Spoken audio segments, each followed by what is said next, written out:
pretty soon. But let's go ahead and get into the first topic, which is going to be about George Santos being charged, and everything like that. And he pleaded guilty, saying that he would not resign. Now, if you guys don't know, he is the Republican representative of New York. This is him right here. This is what he looks like and everything like that. He reminds me, I know a guy that kind of looks very similar to him, I must say. But let's see.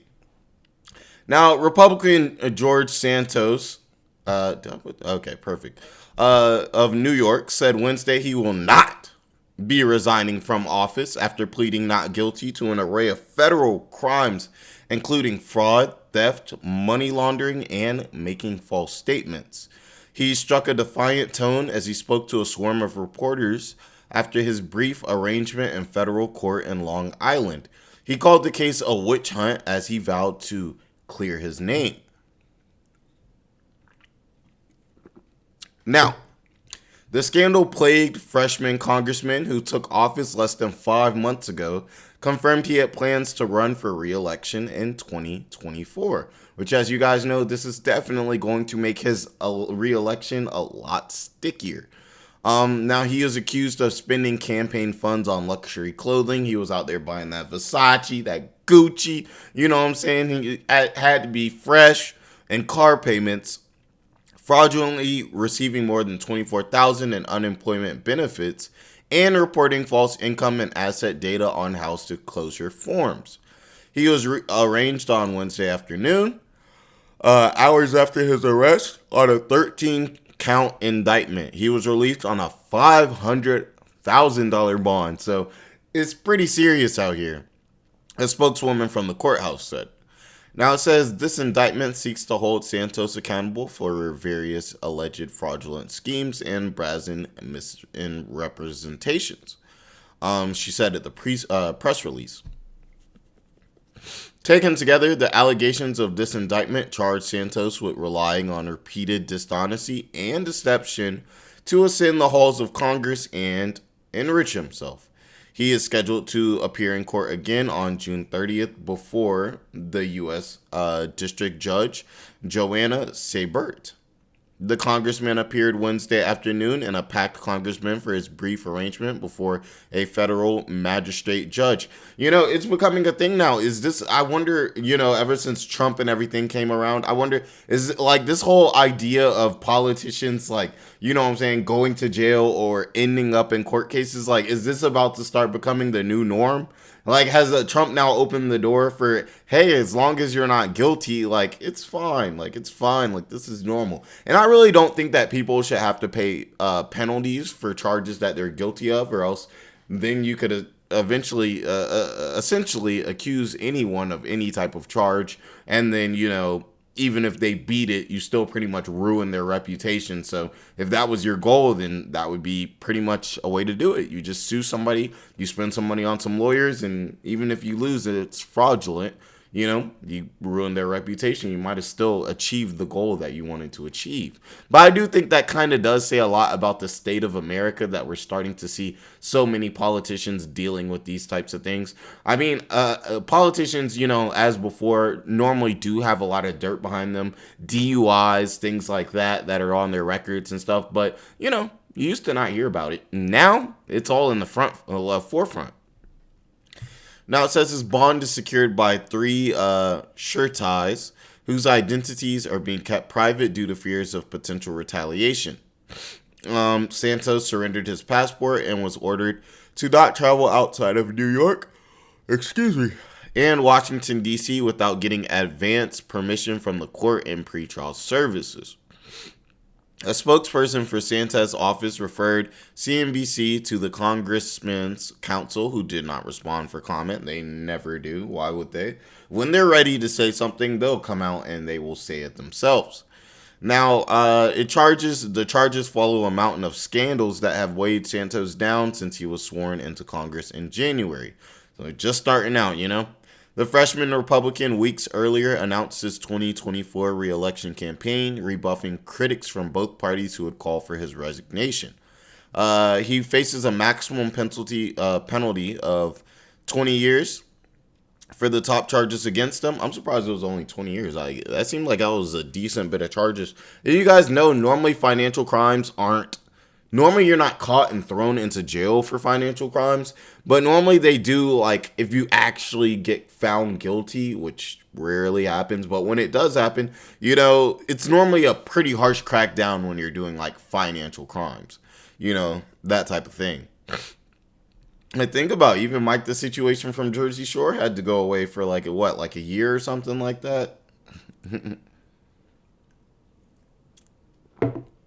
Now it says the indictment filed in the U.S. District Court for the Eastern District of New York alleges Santos orchestrated a scheme to trick supporters of his congressional campaign to send money to a Florida-based company that he managed, which would be extremely ugly. Seems like a conflict of interest, Thousands of those dollars were then spent on his personal expenses, including luxury designer clothing and credit card payments.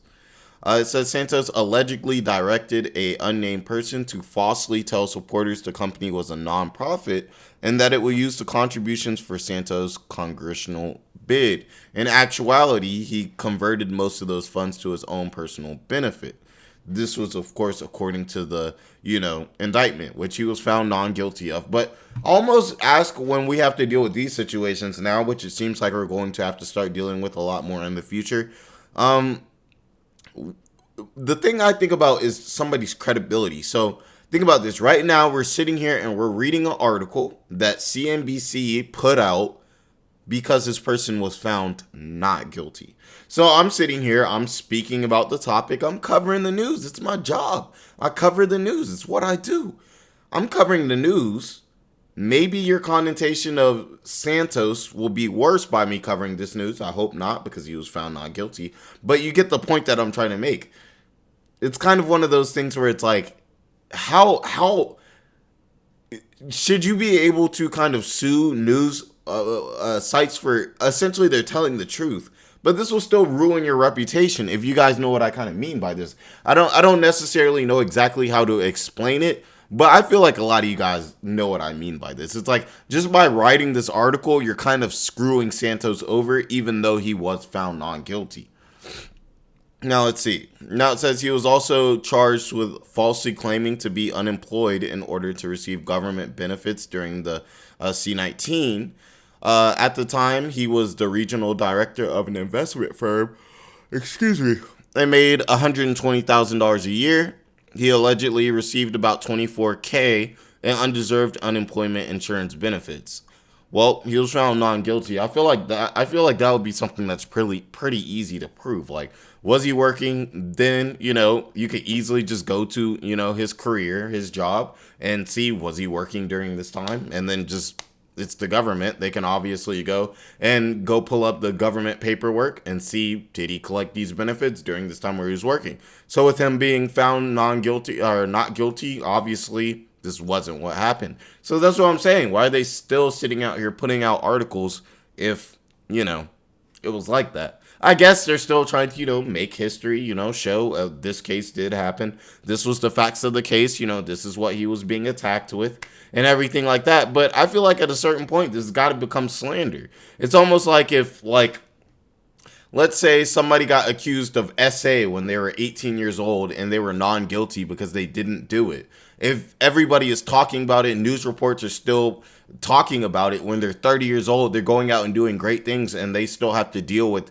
that, non-guilty SA where they didn't do anything. That's hurting their reputation throughout all of those years, and to the point where it could almost be slander. That person may not even be able to get certain jobs because of that, because people are always going to look at them as that person, even though they were found not guilty. You know what I'm saying? I think there's a very fine line between reporting the news that happened and everything like that, and almost like I guess I would call it like a weak form of slander. It's not outright slander because it is true. It is true. But at the point where a court case is somebody's found not guilty, it seems kind of disingenuous to constantly put out something that they didn't even do, because people will still kind of look at them and they'll still tie that terrible deed that was involved in the court case with that person.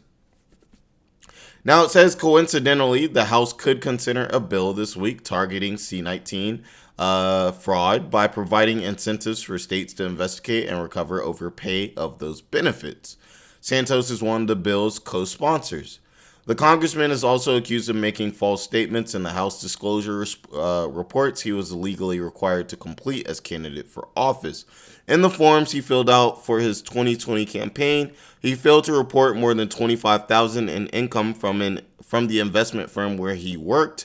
The indictment alleged in his 2022 campaign, he falsely reported $750,000. Ooh, that's a good bit. And salary in between 1 and 5 million dividends from his company, the Dolvoider organization.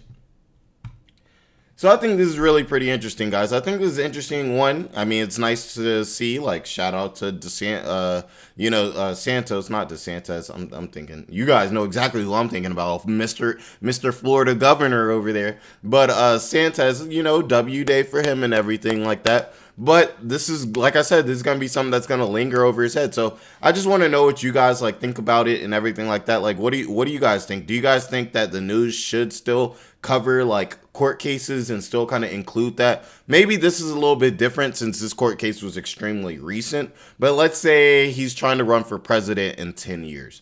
You know what I'm saying? Would it be disingenuous for news stations to constantly bring this up, even though he was found not guilty? Do you think there should be some type of protections against that? Because with just bringing it up, even if you were found non-guilty, that could affect your employment. That could affect the way people vote for you. That could affect a lot of things. So let me know what you guys think about that. Definitely throw the likes and the comments and everything like that, and subscribe for sure, to help the channel grow and everything like that. Great first topic too, very interesting. I'm going to smash this beer and I'm going to get into the next one. The next one is actually about to be about Hunter Biden.